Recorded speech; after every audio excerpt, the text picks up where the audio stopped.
Hello, Internet. I'm Matt Finish, and with me, as always, is Monster Smooth Jazz Punter. You're really going to go there already, huh? Hey, you know what? I'm giving the fans what they want, all right? Giving the fans what they want.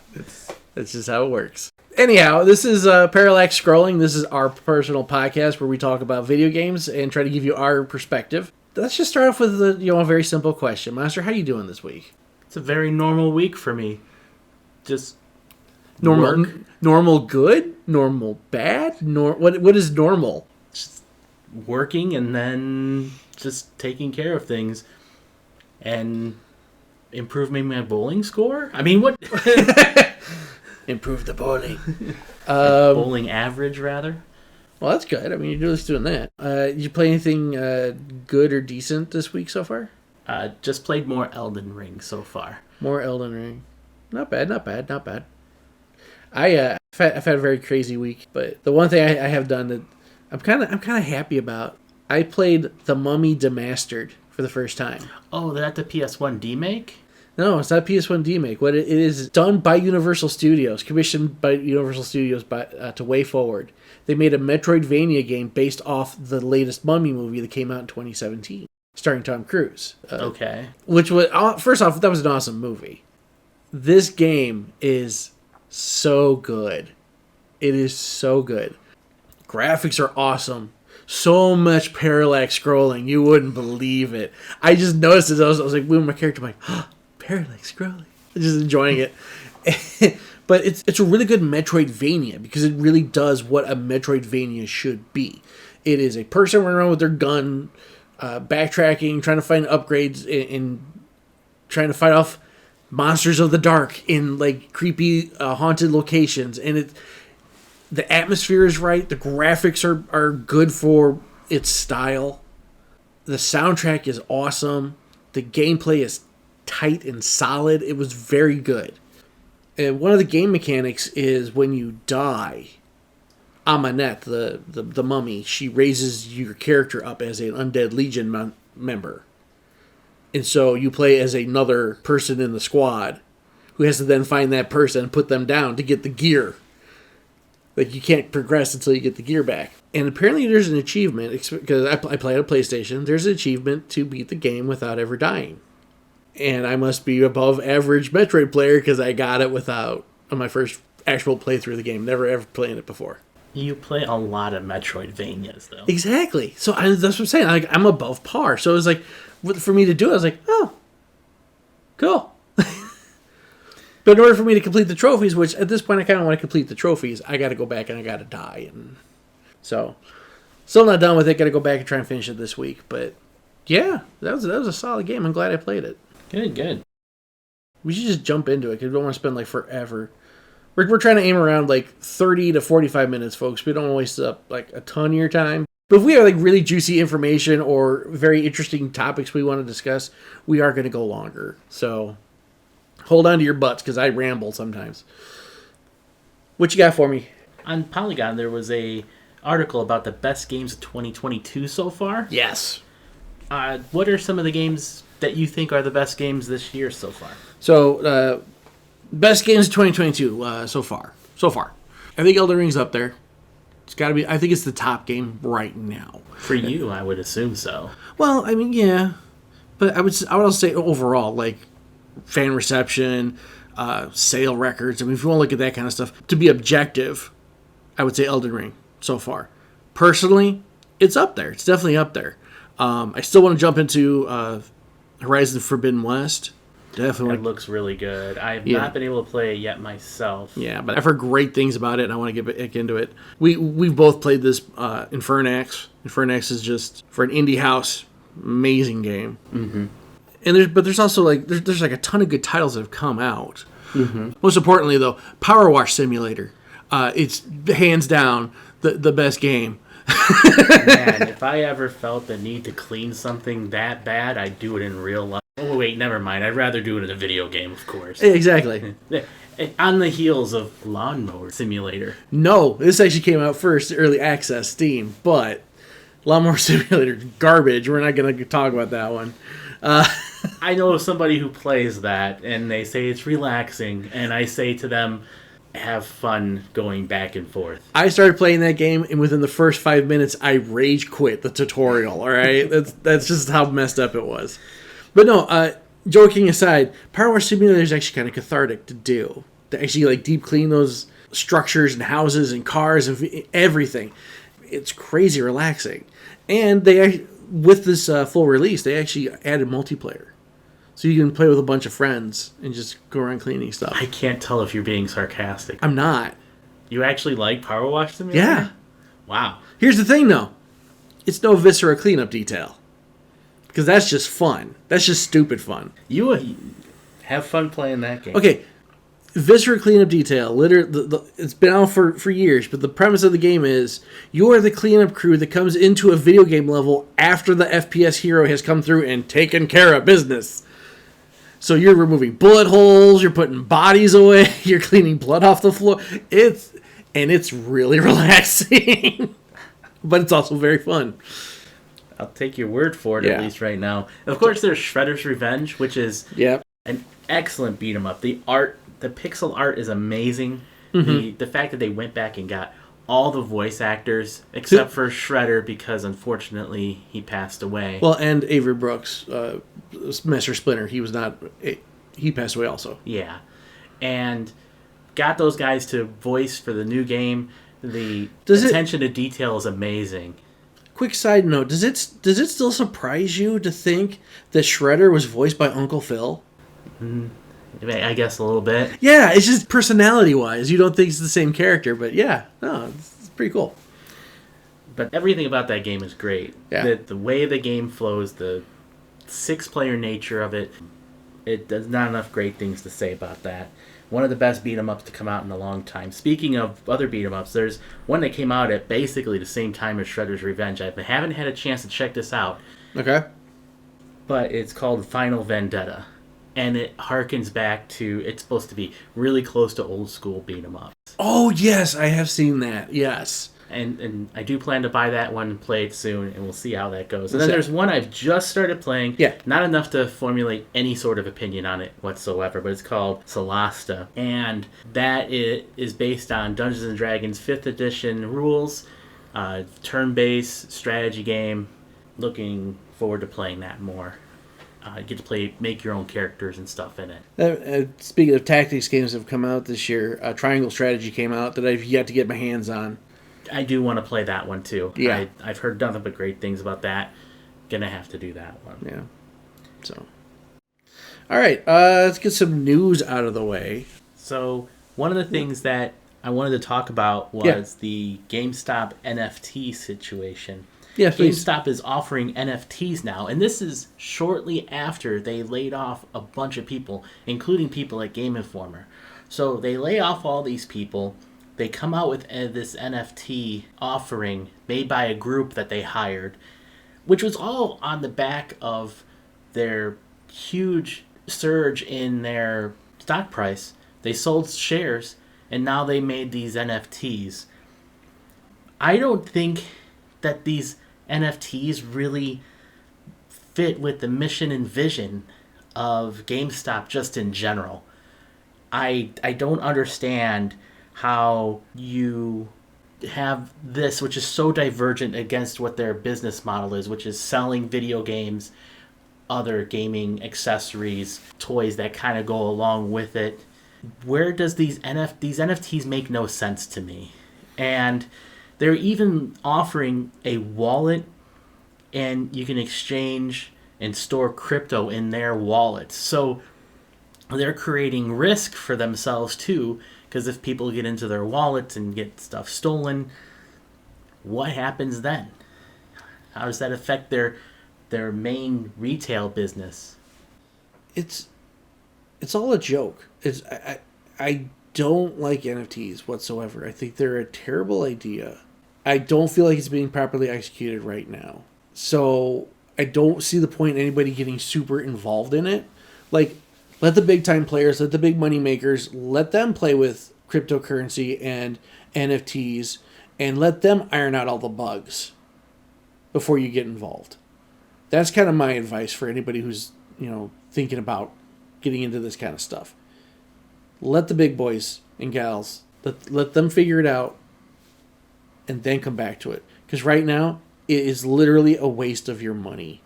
The guy who bought the first NFT of Twitter is so broke right now. He lost, I think, 90% of the money he put into that NFT. So it's not worth it, folks. It's not. You're just losing money at that point. There's also a lot of questions around what do you actually own. I watched some videos about that, and you don't really own the artwork so much as you own a redirect to a JPEG. So do you even really own the JPEG? I don't even know. So I don't think they're worth it. NFTs are a scam in my opinion, and stay away. Yep, I agree. There's also The Last of Us being remade again. Mm-hmm. Do you think it's a cash grab? Depends. Is it coming out with a copy of Grand Theft Auto 5 and Skyrim? No, it's not. I guess you can't compare it to Skyrim. But that's the point. Do I think it's a cash grab? Absolutely. Because I've seen Grand Theft Auto 5 for the 15,000th time. I've seen Skyrim for the 40 billionth time. Yes, I'm exaggerating, but at the same time, I'm not. They come out so often. Yes, it's a cash grab. It's funny because it reminds me of an online comic where a time traveler comes out of a dark alley and he goes up to a person. He goes, "Excuse me, what year is it?" And the guy goes, "Well, Skyrim just came out." And the time traveler pauses and goes, "Okay, well, what year is it?" The whole point being, you can't tell. Just by saying Skyrim comes out. That's like saying GTA 5 comes out. That's like saying, oh... But this is a little bit different, right? They're remaking the game again. Mm-hmm. With Skyrim, they're porting it. So it's the same game, just somewhere else. Another way to play it. Last of Us is being remade on their new engine. Okay. I think it's too early, considering a remake already came out on PlayStation 4. You're doing it again another generation later, not really worth it. Okay, well, the question then becomes, is this a remake or remaster?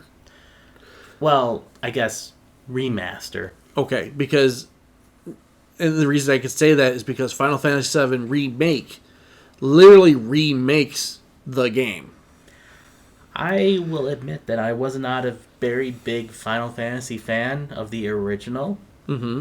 I enjoyed 8 better than 7. I'm one of those guys. Oh, yeah. But the remake and Intergrade, very, very good. Exactly. So that's why I kind of had to ask that question. If it's an actual remake of Last of Us, be interesting to see what they do. That's all I got to talk about. Well, okay, let's talk about the Assassin's Creed stuff real quick. So the big thing we kind of talk about with Assassin's Creed here, a couple days ago, or a few days ago, the big hot issue was that Ubisoft had pulled Assassin's Creed Liberation from the Steam store, said it was never going to be playable again. That has changed as of this recording. They have put it back up on the Steam store, said the game will be playable forever. That's the first piece of Assassin's Creed news. The second piece of Assassin's Creed news is they unveiled that their next Assassin's Creed game is not going to be an Aztec game. It's going to be taking place in Baghdad. What do you think about that? A lot of history. True. Which do you think would garner more money, though? I'm kind of curious. I think that based on the timeline of just people in general, I think the talk was that they were going to be around the 1500s for the Aztec. Would they have had access to that information at that point in time? Would the assassins have even been in North America by that point? That seems a little like jumping the gun. I don't think they would have even been in that area. So I think Baghdad probably makes more sense. I actually agree with you. I think Aztecs is a cool idea, but the assassins did not originate until their battle with the Templars, which existed after the Aztecs.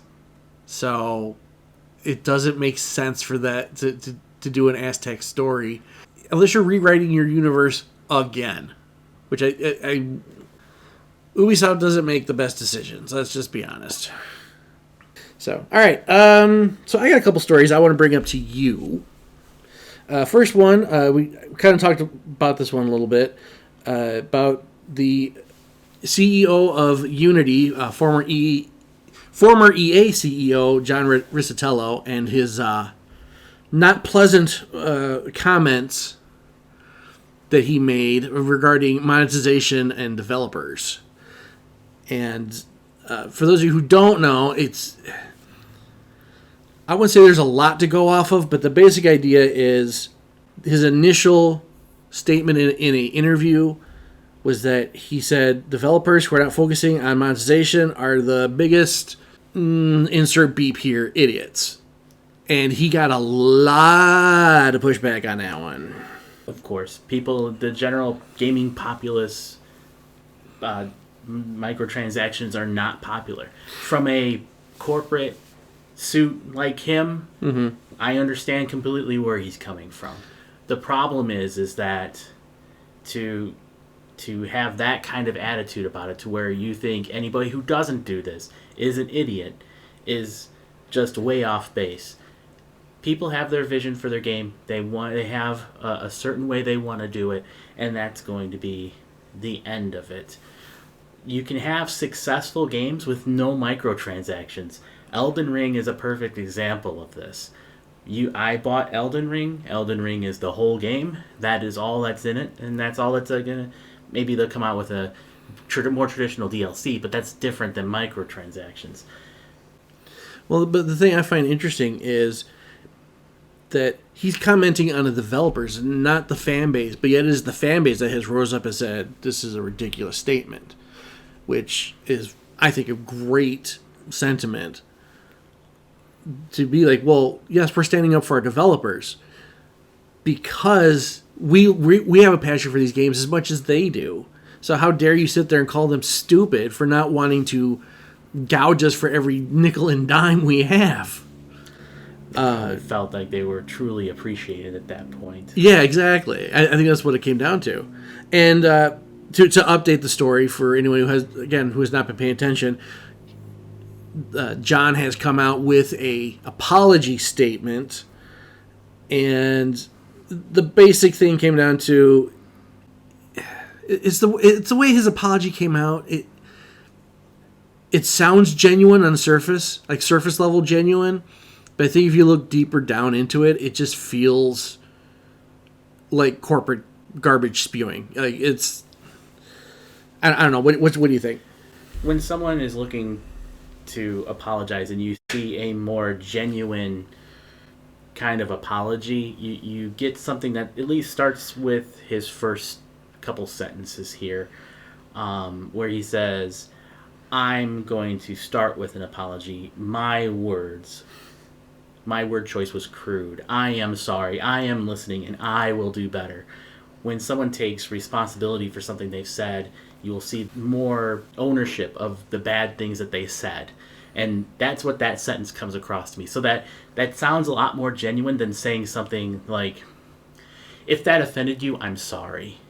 Where that's not really being sorry. That's more like, right, "I'm sorry you're offended at what I said." It's more like, I don't want to call it victim blaming or anything like that, but it's more, I'm going to say what I'm saying, and if it offended you, I'm sorry. Well, and I think the thing that startles me, or not startles me about it, but the thing that kind of wakes me up to the whole issue is, yes, that initial statement, if he had just come out with that initial statement and said, "My words were crude, I had a poor choice of words, I made a mistake, I'm sorry, and I will do better in the future." If he had left it at that, I would totally accept this man's apology.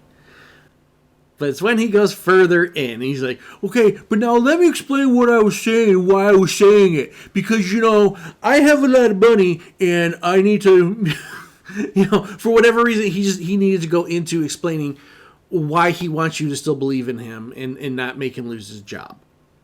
That's really what it felt like.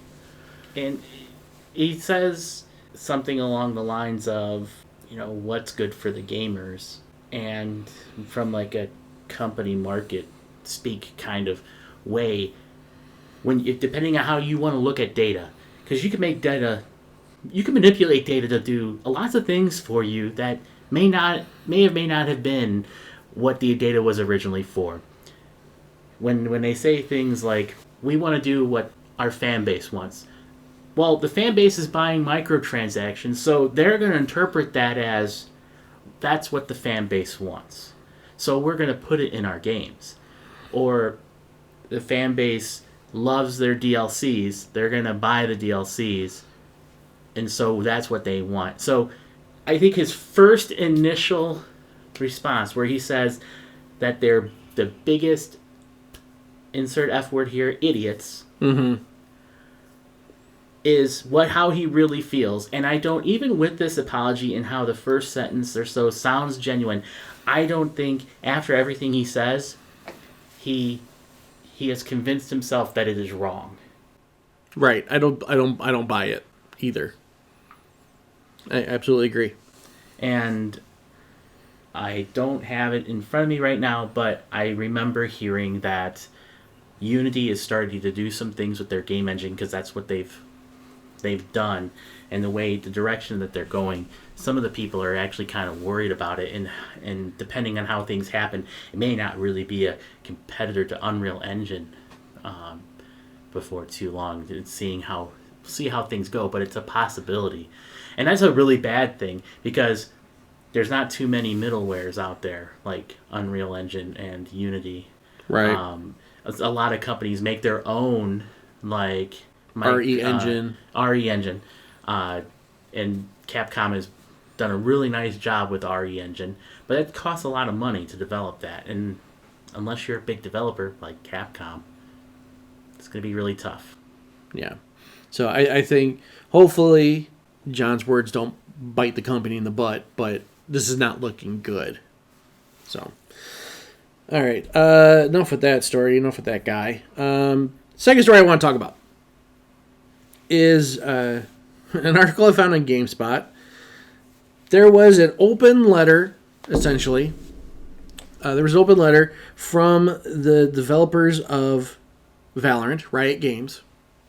Riot Games has come out and said, yo, could you please stop asking us for these Valorant gun buddy charms that we're handing out?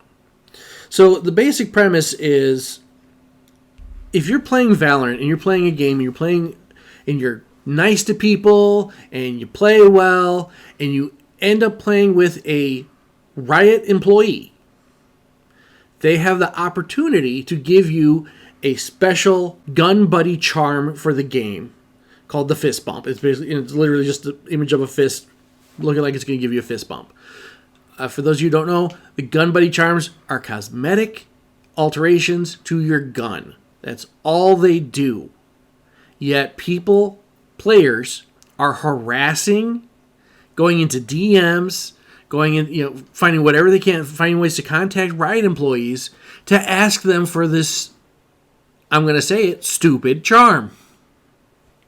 So they've had to come out and say, hey, stop asking. If we give it to you, we'll give it to you. Even to the point where one of the Riot employees came out and said, yeah, just so you know, most of us Riot employees play incognito. Like, you'll never know that you're playing with us. So just be nice to each other. So my question to you, and this is why I bring the story up. People think it's okay to bother the developers for in-game stuff. Is that right? I know the answer. What do you have to say about this whole issue? It's kind of anonymity on the internet can make people very brave to do some things that they would never do in real life. I think that plays probably the most significant role. Number two, people who say, or people who think that cosmetic items in a free-to-play game that don't affect gameplay are not a problem. This showcases why that line of thinking is probably wrong.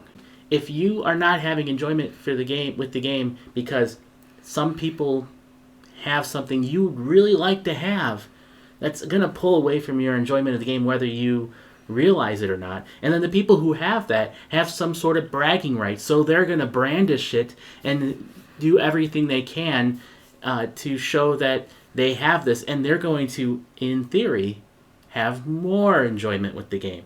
So that's the problem with microtransactions, in my opinion. As someone who has bought some, I'm not immune to this myself, but when you have something that looks cool and you really like it, it makes your enjoyment of the game better, even though it has no effect on the game.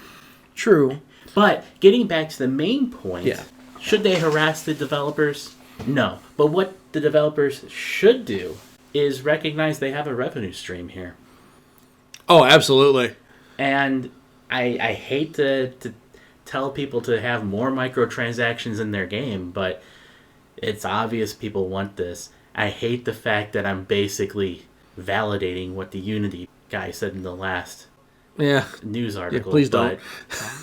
I don't think it should be. They're gonna try selling them, but then again, a little charm on your gun. How many people are really gonna pay for that? Who knows? But here's the big thing. Riot was trying to do something to encourage non-toxic behavior in their games, because Riot's got an issue with League. That's notorious.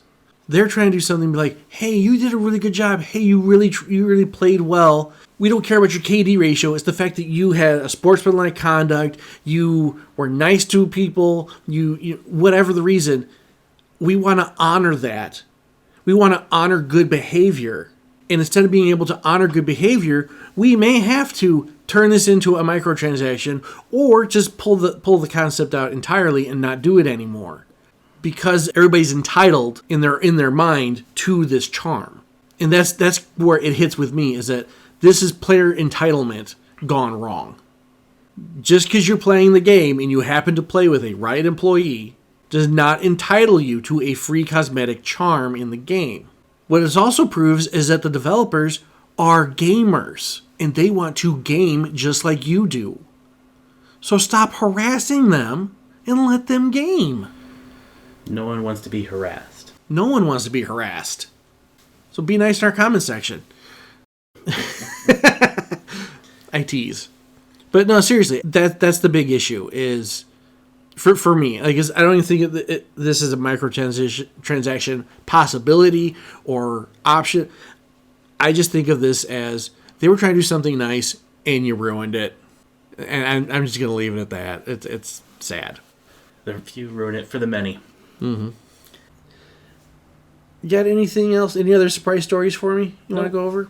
Nothing else. Okay. All right. Well, just want to say thank you very much for listening. Thank you for tuning in wherever you're tuning in. Hopefully we're going to try and get this on some more channels. I have ideas. I got to look into them. But at least for now, you can definitely find us on YouTube. Subscribe, like, comment, appease the algorithm. Speaking of appeasing the algorithm, you can find me at Matt Finish. I am the one with the logo, not the faces. I got to think about a name change. I really do. Anyhow, you can find me at Matt Finish. I play a bunch of video games. Have a great time. Can expect more videos from me coming soon. For me and Monster Punter, want y'all to have a very fantastic day. Stay awesome. We'll see you in the next one. Take care. Later.